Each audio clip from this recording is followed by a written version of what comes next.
ಎಲ್ಲರಿಗೂ ನಮಸ್ಕಾರ ಸ್ನೇಹಿತರೆ. ಮುಂಬೈ ವಿರುದ್ಧ ಗೆದ್ದು ಪಂಜಾಬ್ ಕಿಂಗ್ಸ್ ತಂಡ ಮೊದಲನೇ ಸ್ಥಾನ ಖಚಿತ ಆದರೆ ಮಾಡಿಕೊಂಡಿದೆ. ಇನ್ನು ಹಾಗಾದರೆ ನಮ್ಮ RCB ತಂಡ ಬಂದುಬಿಟ್ಟು ಟಾಪ್ 2 ಅಲ್ಲಿ ಫಿನಿಶ್ ಮಾಡೋಕ್ಕೆ ಏನೆಲ್ಲ ಮಾಡ್ಬೋದು ಮತ್ತು ಟಾಪ್ 2 ಅಲ್ಲಿ ಫಿನಿಶ್ ಹೇಗೆ ಮಾಡ್ಬೋದು ನಮ್ಮ RCB ತಂಡ ಅಂತ ತಿಳ್ಕೊಂಬರೋಣ ಬನ್ನಿ.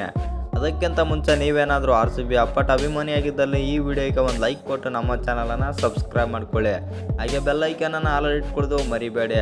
ಇನ್ನು ನಿಮಗೆಲ್ಲ ಗೊತ್ತೇ ಇರ್ಬೋದು, ನಮ್ಮ RCB ತಂಡ ಬಂದುಬಿಟ್ಟು 13 ಪಂದ್ಯಗಳಲ್ಲಿ 8 ಪಂದ್ಯ ಆದರೆ ಗೆದ್ದಿದೆ.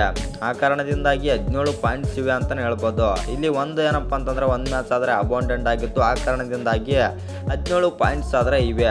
ಇನ್ನು ಪಂಜಾಬ್ ಕಿಂಗ್ಸ್ ಬಂದುಬಿಟ್ಟು 14 ಪಂದ್ಯದಲ್ಲಿ 9 ಗೆದ್ದು 19 ಪಾಯಿಂಟ್ಸ್ಗಳನ್ನು ಇಟ್ಟುಕೊಂಡು 1ನೇ ಸ್ಥಾನಕ್ಕೆ ಆದರೆ ಹೋಗಿದೆ ಅಂತಲೇ ಹೇಳ್ಬೋದು. ಇನ್ನು ಈಗ ಸದ್ಯದ ಮಟ್ಟಿಗೆ ಬಂದುಬಿಟ್ಟು ಗುಜರಾತ್ ಟೈಟನ್ಸ್ 2ನೇ ಸ್ಥಾನದಲ್ಲಿ ಆದರೆ ಇದೆ. ಆ 2ನೇ ಸ್ಥಾನದಲ್ಲಿದ್ದಂಥ ಗುಜರಾತ್ ಟೈಟನ್ಸ್ನ ಪಾಯಿಂಟ್ಸ್ ಬಂದುಬಿಟ್ಟು 18 ಪಾಯಿಂಟ್. ಇನ್ನು 4ನೇ ಸ್ಥಾನದಲ್ಲಿ ಬಂದುಬಿಟ್ಟು ಮುಂಬೈ ಇಂಡಿಯನ್ಸ್ ಆದರೆ 16 ಪಾಯಿಂಟ್ಸ್ನಾದರೆ ಇಟ್ಟುಕೊಂಡು 14ನೇ ಸ್ಥಾನದಲ್ಲಿ ಆದರೆ ಇದೆ. ಇಲ್ಲಿ ನಾಳಿನ ಪಂದ್ಯ ಅಂದರೆ ಲಕ್ನೋ ಮತ್ತು ನಮ್ಮ RCBಯ ಪಂದ್ಯದಲ್ಲಿ ಬಂದುಬಿಟ್ಟು ನಮ್ಮ RCB ಬಂದುಬಿಟ್ಟು ಲಕ್ನೋ ವಿರುದ್ಧ ಗೆದ್ದರೆ ನಂಬರ್ 2 ಸ್ಲಾಟ್ ಆದರೆ ಫಿಲ್ ಮಾಡುತ್ತೆ.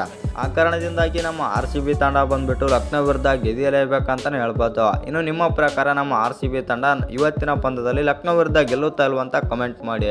ಹಾಗೆ ಇನ್ನು ಯಾರ್ಯಾರು ಚಾನಲ್ಗೆ ಸಬ್ಸ್ಕ್ರೈಬ್ ಮಾಡ್ಕೊಂಡಿಲ್ಲ ಸಬ್ಸ್ಕ್ರೈಬ್ ಮಾಡಿಕೊಂಡು ಬೆಲ್ ಐಕನನ್ನು ಆಲ್ ಇಟ್ಕೊಳ್ಳಿ.